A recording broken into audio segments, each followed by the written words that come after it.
On va dire que j'ai pas mal de petites blessures qui viennent littéralement handicaper une bonne partie de mes trainings. Genou gauche qui est un petit peu flingué. En déplacement de la tête radiale.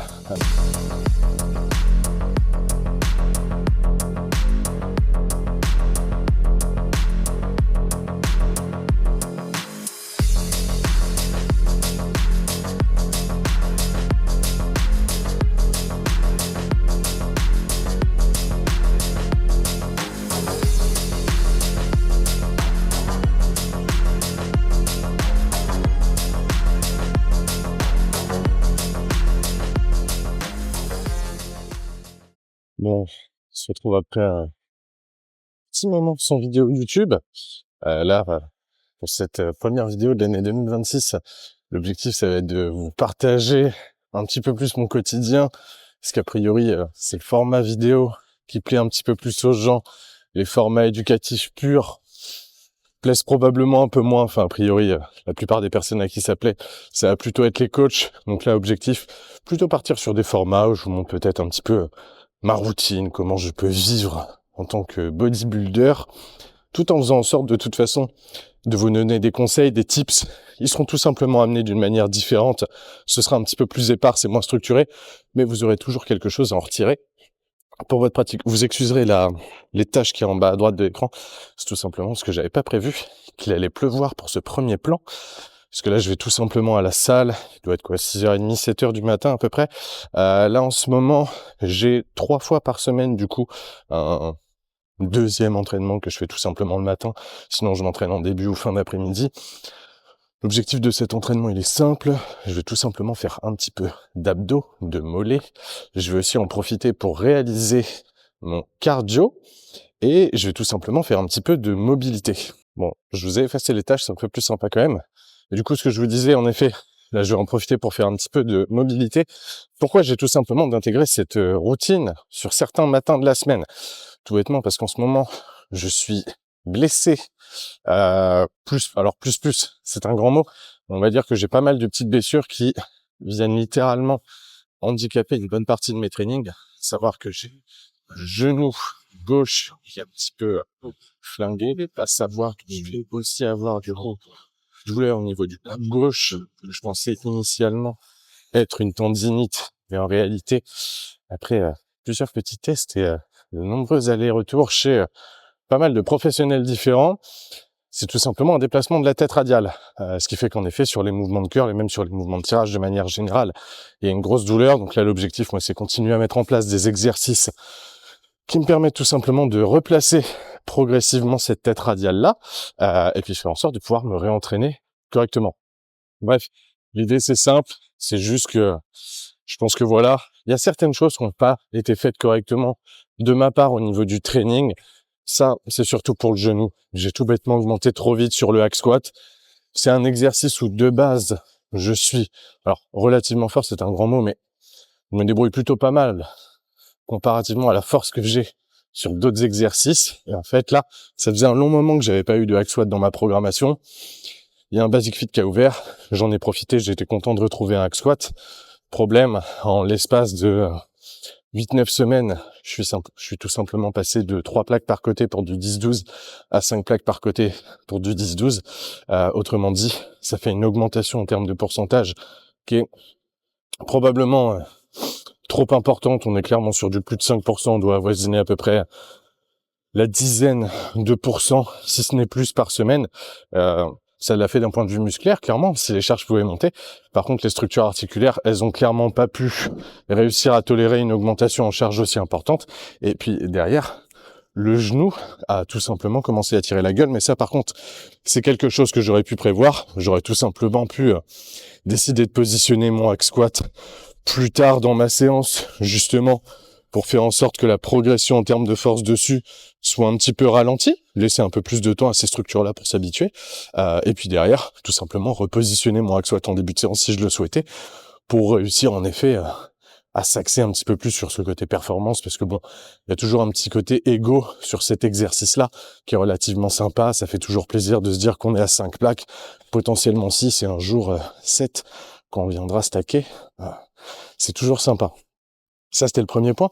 Et concernant le déplacement de la tête radiale. Bon là, rien de particulier, c'est déjà quelque chose qui m'était arrivé il y a un long moment.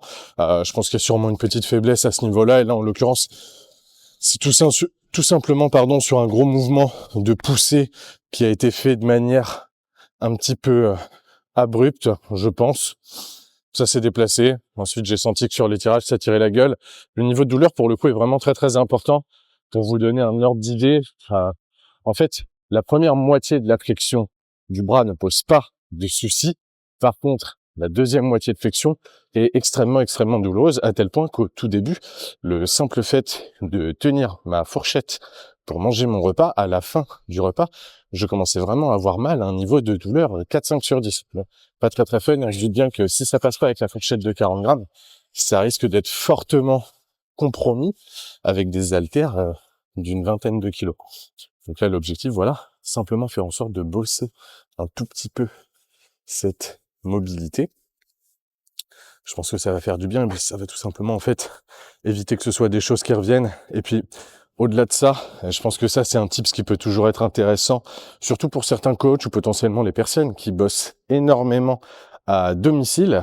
C'est tout simplement essayer de bouger plusieurs fois dans la journée. Moi, typiquement, ce qui m'embêtait un petit peu, c'est que sur les dernières semaines, j'avais plutôt m'entraîner dans l'après-midi. En fait, il faut savoir que la salle dans laquelle je m'entraîne, j'ai tout simplement un petit temps de marche à pied pour y aller, à peu près une vingtaine de minutes aller, vingtaine de minutes retour. S'ajoute à ça les pas que je fais durant ma séance, plus la séance. Et en fait, avec cette séance, je me retrouvais probablement à 10 000 pas. Ce qui fait que j'étais peut-être pas nécessairement assez motivé à bouger et sortir de chez moi justement pour venir faire un petit peu plus de pas. Malgré une autre petite sortie plutôt sur le temps du midi, tout au début d'après-midi. Donc là, l'objectif, c'est aussi intégrer à minima un troisième moment de la journée, dès le réveil en l'occurrence, où je vais venir bouger un petit peu. Je me sens mieux comme ça aide aussi niveau digestion, parce que là, je vais tout simplement faire cette petite routine à jeun. Comme ça, j'arrive, j'ai vraiment l'appétit qui est au taquet pour le repas numéro 1, qui est déjà relativement conséquent, parce qu'il doit être à 1250 calories, quelque chose comme ça. Donc voilà, les raisons qui font que, et écoutez, je vais voir s'il n'y a pas trop de monde à la salle, parce que là, la salle dans laquelle je vais est relativement serrée. Si je peux vous filmer 2-3 petits trucs, j'en profite. Sinon, on se retrouvera directement pour le repas numéro 1. Je vous expliquerai un petit peu de quoi il est composé.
Premier repas, là on a 250 g de pain, 3 œufs, 150 g de skyr, 15 g de miel, et on a 55 g d'abricots. Du coup, ça nous fait un total aux alentours de 1150 calories, ce qui passe plutôt bien, honnêtement, le matin.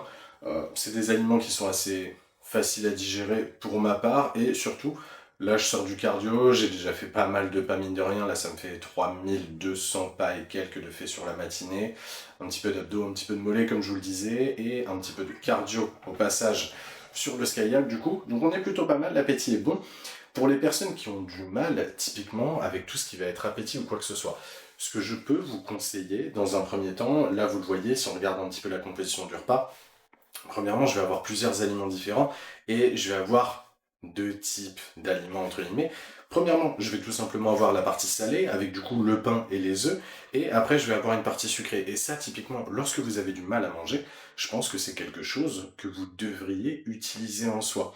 Vous êtes encore trop, je pense, à avoir un seul format de repas unique où vous avez tout le temps la même texture, tout le temps le même type de goût qui revient en bouche. Ça, si vous voulez, ça réduit un petit peu les différentes saveurs auxquelles vous avez accès à travers votre repas, et ça fait que vous allez être plus facilement rassasié. Alors pour le coup, si vous êtes en déficit calorique et que vous avez un trop gros appétit, dans ce cas-là, ça peut clairement vous aider. Par contre, si vous manquez un petit peu d'appétit, cherchez à varier les saveurs, cherchez aussi à varier les textures, varier les goûts. Ça, c'est des choses qui vous aideront très très clairement en soi. Et là, certains se demandent peut-être pourquoi le repas est aussi haut en lipides. Alors, il n'est pas nécessairement très très haut non plus, mais en effet, c'est le repas de la journée sur lequel j'ai le plus de lipides. La réponse est simple, tout simplement parce que je vais avoir un bon moment avant d'avoir mon prochain repas. Là, il est à peu près 8h15, et le prochain repas, il va tout simplement avoir lieu sur les coups de 13h, 13h30, donc j'ai pas mal de temps, et j'en profite tout simplement pour qu'il y ait plus de lipides à ce moment-là, parce que après le repas du midi, 2h, 2h30 après, j'aurai tout simplement mon pré-training qui suit, et vu qu'il y a un espace un petit peu moins important entre les deux, je veux pas nécessairement qu'il y ait un temps de digestion qui soit rallongé inutilement.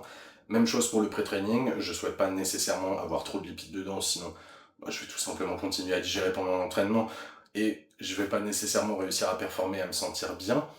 Et derrière, je vais tout simplement avoir mon post-training, même chose, je ne souhaite pas nécessairement avoir trop de lipides sur ce dernier, même si je pense qu'en soi, sur le post-training, c'est pas très très gênant si vous avez un total de lipides qui est relativement important. En soi, vous, votre corps va quand même réussir à assimiler les glucides, même s'il les assimile en prenant un petit peu plus de temps. Il ne faut pas que ces glucides soient absolument assimilés dans l'heure et demie qui suit le training, donc il n'y a pas de souci pour mettre une certaine quantité de lipides sur votre post-training. Par contre, sur le pré-training, pour le coup, là, assurez-vous que d'un point de vue digestif, vous vous sentez clairement léger, vous vous sentez bien, parce que sinon ça va réellement impacter vos performances de manière négative, et là en effet c'est peut-être un petit peu plus problématique, et surtout un petit peu moins judicieux de positionner un total de lipides trop important à ce niveau-là. Mais sinon, prenez pas trop la tête, vous les répartissez de manière plus ou moins équitable sur la journée. Bon, et là, du coup, petit point que je voulais vous partager, parce que j'étais en train de retravailler rapidement la prog d'un élève, Laurent, j'ai partagé son avant-après il y a pas très longtemps. Normalement, la vidéo sortira cette semaine, donc l'avant-après a été partagé un petit peu plus tôt cette semaine. Et je voulais vous partager quelque chose, parce que s'il y a quelque chose dont je suis très très content avec Laurent, au-delà de l'amélioration globale du physique et même tout le travail que Laurent a été capable de faire à côté, tout le process, etc., avec un style de vie, des horaires de boulot qui sont très très demandantes ou quoi que ce soit, enfin bref, des efforts extrêmement considérables et toujours extrêmement content de pouvoir travailler avec quelqu'un qui se comporte de manière professionnelle avant de passer professionnel en soi. C'est tout simplement les progrès qu'on a réussi à faire sur la chaîne postérieure et en particulier au niveau du dos. Et je voulais vous expliquer un petit peu justement la manière dont on a procédé avec Laurent pour réussir à améliorer tout ça. L'espace ici juste à gauche va permettre de vous mettre quelques photos, quelques illustrations pour que vous voyez un petit peu tout ça. Typiquement, quand on a débuté avec Laurent, ça ressemblait à peu près à ça. Autrement dit, une chaîne postérieure qui est quasi inexistante, malgré un niveau de masse musculaire qui est quand même déjà important. Ce qu'il faut savoir, c'est que Laurent et moi, on s'est rencontrés tous les deux il y a quelques années quand on faisait notre BP ensemble. J'ai vu plusieurs fois Laurent en face, je peux vous assurer que même sur les photos, il ne paraît peut-être pas si gros que ça, pour le coup c'est un très très gros bébé, et les photos ne lui rendent pas du tout justice. Je pense que c'est toujours important de le préciser mine de rien. Et là ce qu'il faut bien se dire en fait, c'est que chez Laurent, la première chose qu'il y avait à travailler, et c'est de toute façon ce que vous devez aller observer en priorité chez vous ou potentiellement chez vos clients si vous êtes coach, c'est à quoi ressemblent les exécutions. Là, en effet, on avait clairement besoin d'augmenter le volume, probablement revoir la sélection d'exercices aussi pour réussir à améliorer la chaîne postérieure de Laurent. Par contre, avant de venir toucher à ces paramètres-là, en tout cas, c'est ma manière de procéder personnellement, je vais tout simplement regarder l'exécution. Et je veux d'abord faire ce travail au niveau de l'exécution avant potentiellement de venir toucher à une augmentation du volume, jouer un petit peu avec la fréquence, pourquoi pas jouer avec les intensités ou quoi que ce soit. Quand je dis intensité, je parle tout simplement de RIR pour réussir à ajuster un petit peu le volume à la hausse potentiellement ou même à la baisse. Bref, mais Typiquement, je ne vois pas l'intérêt de venir augmenter le volume d'entraînement si les exécutions ne sont pas maîtrisées. Pourquoi? Si vous venez augmenter le volume d'entraînement alors que les exécutions sont encore fortement à revoir, autrement dit, vous n'êtes peut-être même pas certain que le facteur limitant soit le groupe musculaire en question, qu'est-ce qui se passe? Vous augmentez tout simplement le stimulus sur d'autres muscles. Et là, vous vous y retrouvez pas. Vous avez déjà potentiellement un déséquilibre musculaire et vous allez juste venir l'accentuer. C'est juste contre-productif.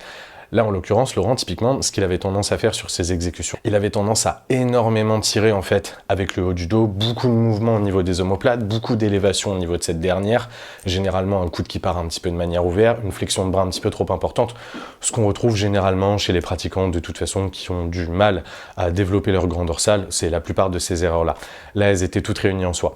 Donc, ce qu'on a mis en place dans un premier temps avec Laurent, c'était faire en sorte de réussir à devenir extrêmement bon sur ses exécutions. Faire en sorte de s'assurer que chaque série soit la plus rentable, la plus productive possible. Ça, c'était le premier point.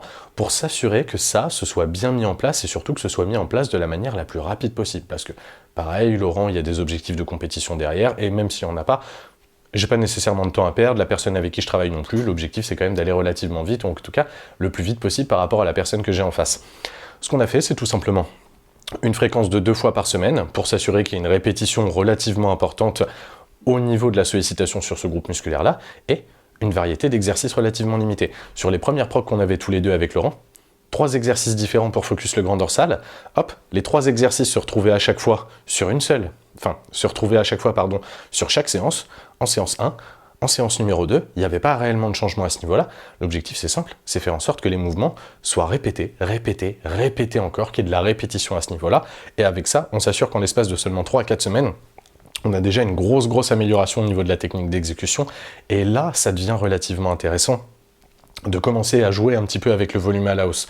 N'attendez pas non plus d'avoir des exécutions qui sont parfaites de chez parfaites. Vous pourrez toujours les optimiser pour faire en sorte que le stimulus soit un petit peu plus important.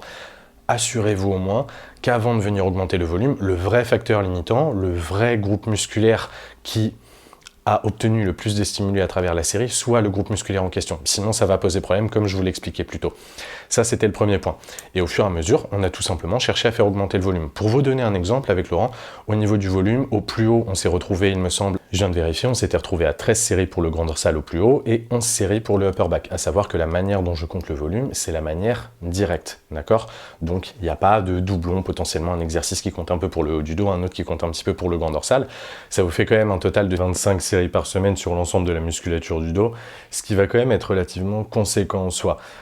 Pour être capable de récupérer sur ce genre de volume, il y a pas mal de choses que vous devez être capable de mettre en place.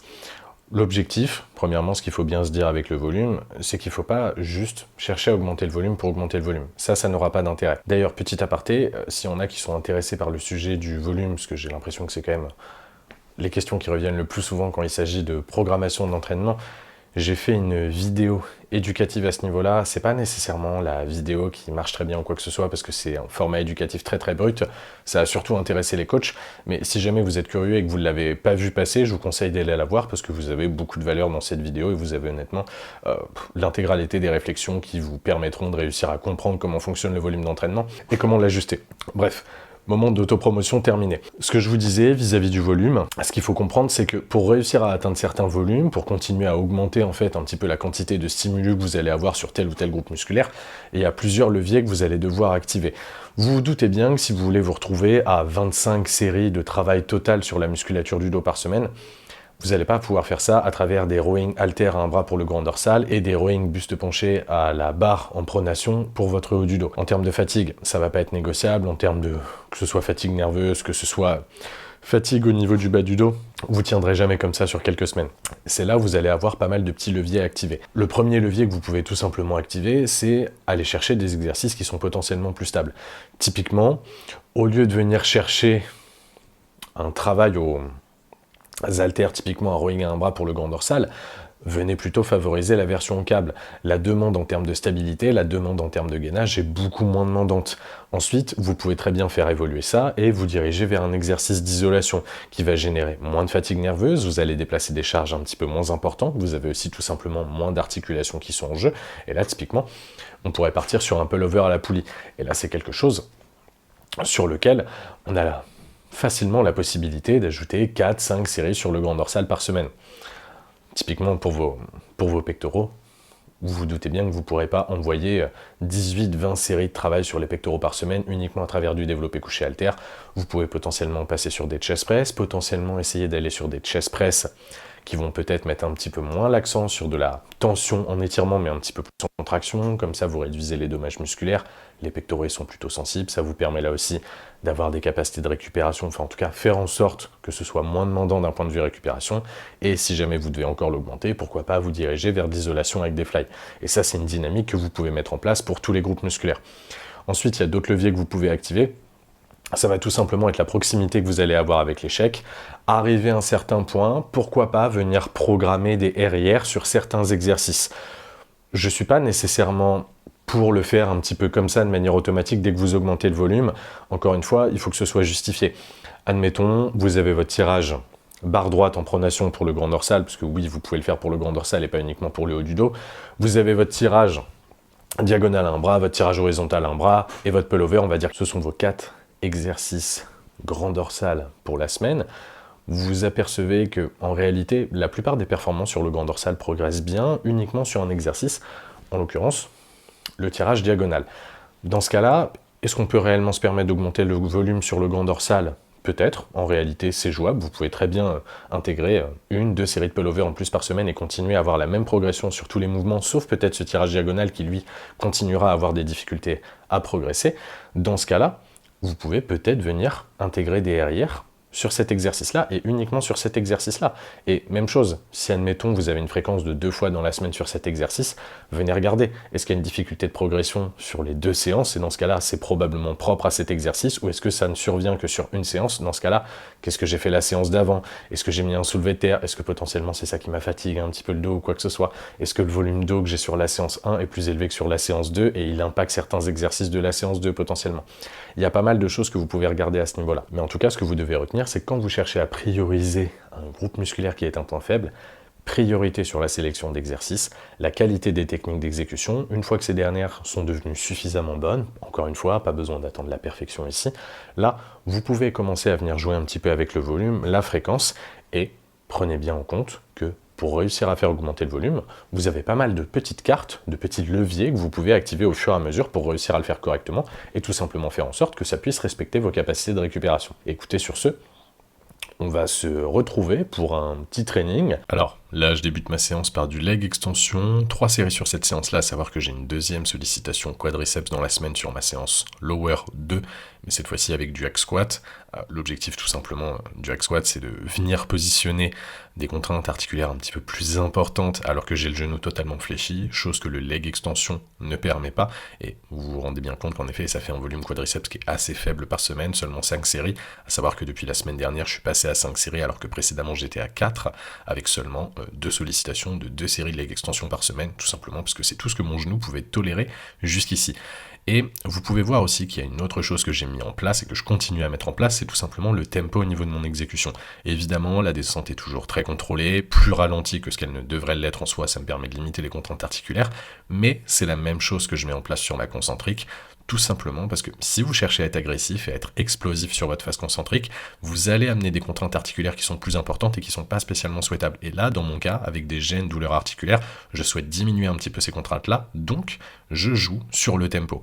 Mais sinon, pour l'hypertrophie, vous n'avez pas réellement de raison de venir modifier ce tempo-là. Là, c'est uniquement dans le cas d'une blessure de laquelle j'essaie de me remettre entre guillemets.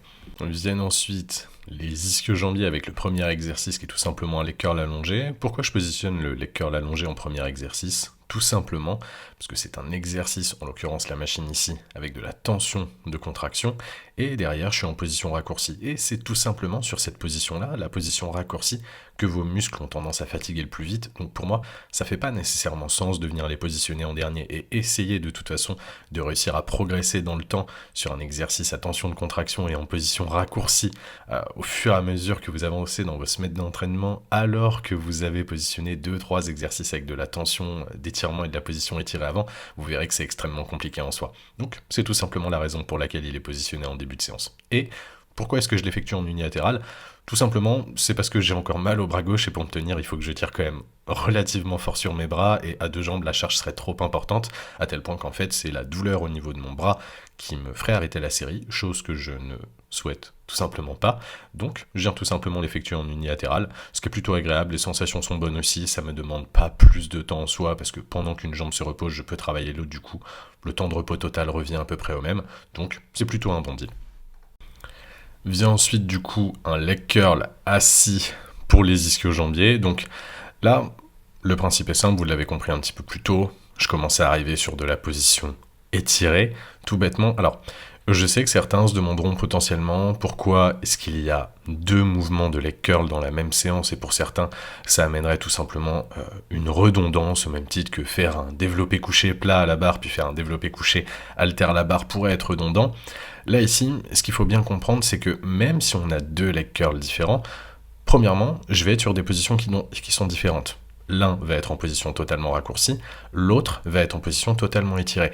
Deuxième point, je vais avoir un volume relativement conséquent au niveau des ischio-jambiers sur ma semaine. Je vais avoir plus de facilité à progresser dans le temps si je travaille avec une variété d'exercices un petit peu plus importante. Si je m'amusais, admettons, à spammer leg curl allongé plus SLDL pour 4 à 5 séries chacun, bon, sans parler du SLDL qui ne sera pas tolérable avec un volume aussi élevé, j'aurais plus de difficultés à progresser. Là, ça me permet d'avoir différents exercices, différentes opportunités de progresser en soi, et au-delà de ça, aspect non négligeable, j'aime beaucoup le leg curl assis, et je viens terminer mes séries par quelques répétitions partielles, tout simplement parce que ce leg curl assis, malheureusement, ne propose pas de la tension, en tout cas une tension très importante en étirement, et moi j'aime en avoir un petit peu plus sur les ischio-jambiers, donc là, je viens tout simplement continuer à la travailler sur leur position étirée, vu qu'il me reste un petit peu de jus à ce niveau-là, et sur chaque série, 3 répétitions partielles. Et viennent ensuite les adducteurs. Ici, j'ai effectué 2 séries seulement. Le principe de cet exercice-là est relativement simple, hein. C'est amener de l'isolation au niveau de mes adducteurs, et surtout, c'est un exercice qui me permet de libérer un petit peu la hanche, si on peut dire ça comme ça en tout cas, faire en sorte de me sentir un petit peu plus mobile et à l'aise pour le mouvement qui viendra par la suite, qui sera tout simplement un RDL. J'aime systématiquement positionner mes adducteurs avant RDL pour cette raison-là, de toute façon, même si oui, les adducteurs seront un peu fatigués sur le RDL, c'est pas très gênant en soi. Mon objectif actuellement n'est pas nécessairement de chercher à progresser plus en charge sur le RDL. Et au niveau des adducteurs, faites juste attention à une chose, tenez-vous aux poignets, elles sont là pour ça. Bien, et on arrive sur, enfin, un gros exercice qui est le dernier exercice de la séance de toute façon. Pourquoi je le positionne en dernier? Tout simplement parce que, comme je le dis, mon objectif c'est pas nécessairement de chercher à performer au niveau du RDL, sinon je vais mettre des charges beaucoup plus importantes. Le coût en fatigue est honnêtement très important pour moi derrière et ça impacte le reste de ma séance, donc je préfère le positionner à la fin. J'ai tout autant de stimulus, mais ça me permet surtout d'être bien plus productif sur les premiers exercices de ma séance. Et là, comme on peut le voir, je suis extrêmement déçu parce que les straps ne faisaient que de glisser. Mais malheureusement, c'est comme ça. La prochaine fois, je serai prévoyant et je prendrai de la magnésie en plus. Mais c'est pas grave. Série, il y a probablement 5-6 hier. On fera mieux la prochaine fois.